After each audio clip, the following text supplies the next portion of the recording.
Hey there, in this video I will show you exactly how to reset your Snapchat password without email or phone number. First of all, open your web browser. Type support.snapchat.com. Scroll down and click on Contact Us. Select I can't access my account. Scroll down and submit a request. Tap on I forgot my password. Scroll down and click Yes on Still Need Help. If you don't remember your username, email, or phone number,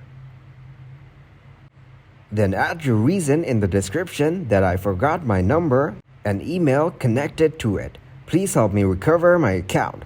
You can send me a reply to this email and then type a new email here which is in your use.